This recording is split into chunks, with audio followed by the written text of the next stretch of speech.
Good morning, students. Now we start with theorem 2. The necessary and sufficient condition for a homomorphism F to be 1 1 is that kernel F is equal to only identity element where is the identity of domain. हमने क्या दिखाना है, necessary sufficient condition बतानी है homomorphism के लिए कि F homomorphism हो. उसके लिए नेसेसरी एंड सफिशिएंट कंडीशन क्या है, टू बी कि F जो होमोमॉर्फिज्म है वो 1 1 हो. उसके लिए नेसेसरी कंडीशन सफिशिएंट कंडीशन क्या है, कर्नल F में सिर्फ एक ही एलिमेंट हो. कहने का मतलब अगर कर्नल में सिर्फ एक ही एलिमेंट है, आइडेंटिटी एलिमेंट है, तो जो हमने होमोमॉर्फिज्म डिफाइन किया वो हमारी 1 1 होगी. और अगर होमोमॉर्फिज्म 1 1 है तो कर्नल F में सिर्फ एक ही एलिमेंट होगा. क्या होगा, वो आइडेंटिटी होगा. Let F from G to G dash be a homomorphism such that F is 1 1. हमें क्या दिखाना है कि कर्नल में सिर्फ एक ही एलिमेंट आइडेंटिटी एलिमेंट होगा. Let E be an identity of G and E dash be the identity of G dash. Let K be the kernel of F and let A be an arbitrary element of K. Then F of A is equal to E dash. But A be an arbitrary element of, sorry यहाँ K नहीं आएगा, let A be an arbitrary element of G आएगा. ये गलत लिखा हुआ है इसने. ठीक है, तो A जो है, अच्छा सॉरी ठीक है वो हमें यहाँ क्या दिखाना है कि कर्नल F में सिर्फ क्या आना चाहिए, आइडेंटिटी एलिमेंट आना चाहिए. तो हमने यहाँ मतलब रिजल्ट को हम कॉन्ट्राडिक्शन से प्रूव कर रहे हैं. हमने ले लिया let A B an element of K, kernel का कोई एलिमेंट है, और हम क्या दिखा देंगे कि A जो वो एलिमेंट है वो E के इक्वल है. ठीक है, A एलिमेंट है कर्नल F का. ठीक है, तो इसका मतलब वो किस पे मैप होगा, आइडेंटिटी पे मैप होगा. Means F of A is equal to E dash. But F of E किसके इक्वल होता है, E डैश के इक्वल. ये तो डेफिनेशन है ही होमोमॉर्फिज्म की, आइडेंटिटी मैप तो आइडेंटिटी पे ही मैप होगा. तो अब राइट हैंड साइड सेम है तो लेफ्ट हैंड साइड भी सेम होंगी. मींस F ऑफ A किसके इक्वल होगा, F ऑफ E के इक्वल होगा. और हमें क्या दे रखा है, मैप हमें 1 1 दे रखा है. मींस अगर इमेजेस सेम है तो एलिमेंट्स भी क्या होंगे, सेम होंगे. मींस A किसके इक्वल होगा, E के इक्वल होगा. तो मींस जो हमने A कोई भी आर्बिट्री एलिमेंट कंसिडर किया था K में, वो किसी के इक्वल है, E के इक्वल है. इसका मतलब K जो कर्नल है, it has only one element which is the identity element. Converse में हमें क्या दे रखा है कि F एक होमोमॉर्फिज्म दे रखा है और K कर्नल है. कि K में सिर्फ एक ही एलिमेंट है, आइडेंटिटी एलिमेंट. हमें प्रूव क्या करना है कि जो ये होमोमॉर्फिज्म F हमने डिफाइन किया ये हमारा 1 1 है. 1 1 दिखाने के लिए हम क्या करते हैं, इमेजेस सेम लेके चलते हैं और एलिमेंट्स को सेम दिखाते हैं.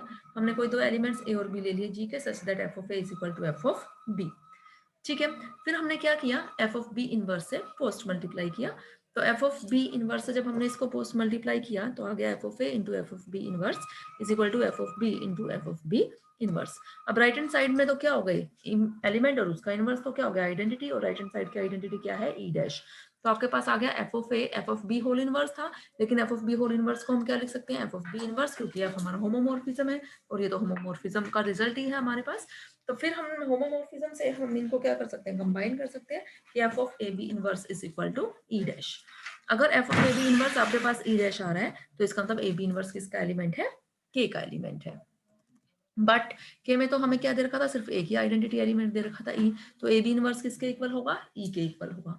अब यहाँ क्या करो, पोस्ट मल्टीप्लाई कर दो E से, तो आपके पास क्या, सॉरी B से पोस्ट मल्टीप्लाई कर दो तो आपके पास क्या आ जाएगा, A is equal to B आ जाएगा.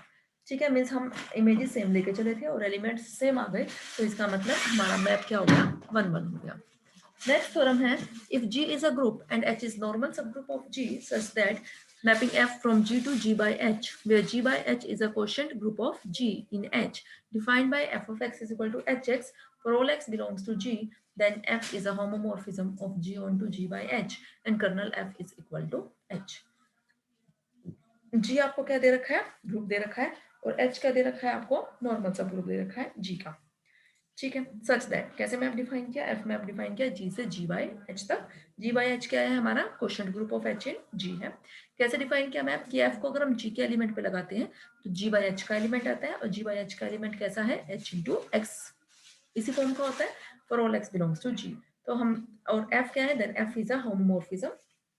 दिखाना है हमें F होमोमॉर्फिज्म है G onto G by H, और कर्नल F किसके इक्वल है, H के इक्वल है.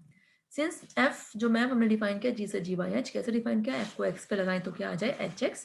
For each Hx belongs to G by H, there exists X belongs to G such that F of X is equal to Hx. तो F क्या हो गया हमारा, onto हो गया.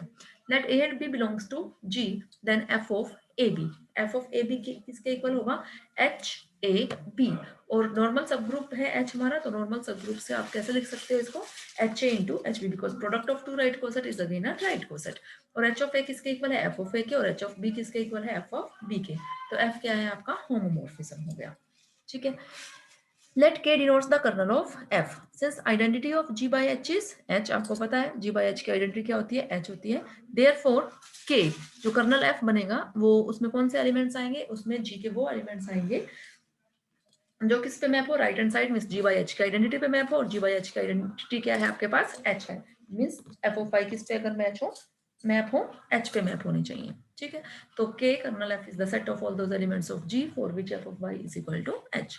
Now let K belongs to K, हमने K का कोई एलिमेंट क्या ले लिया, K ले लिया, then F of K क्या आएगा, H आएगा, because H is the identity of G by H. But by definition of F, we have F of K is equal to HK, ठीक है, this implies HK is equal to H, this implies K belongs to H, यहाँ हमने coset की definition लगा दी, thus we have K belongs to K implies K belongs to H, that is K is contained in H. Let H be an element of H, so H is also an element of G, this implies F of H is equal to HH, or F of H is equal to H because H belongs to H. If H belongs to H, then HH is equal to H. ये result आप already पढ़ चुके हो. As F of H is identity element of G by H, so H belongs to kernel of F. ठीक है, या H belongs to K. H element लिया किसका था, H का, आ किसमें गया, K में. So this implies H is contained in K. H और K इसका मतलब यहाँ से क्या हो गए, इक्वल हो गए, इसका मतलब कर्नल ऑफ F इसके इक्वल हो गए, यहाँ से आपका H के इक्वल हो गया, हमें इसमें K प्रूव करना था। ओके स्टूडेंट्स, बाकी हम नेक्स्ट सेक्शन में डिस्कस करेंगे।